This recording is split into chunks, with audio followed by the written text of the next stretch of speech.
كذلك أخذ ربك إذا أخذ القرى وهي ظالمة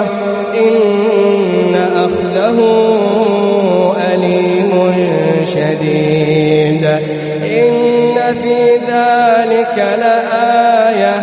لآية لمن خاف إن في ذلك لآية لمن خاف عذاب الآخرة ذلك يوم مجموع له الناس ذلك يوم مجموع له الناس وذلك يوم مشهود وما نؤخره إلا لأجل معدود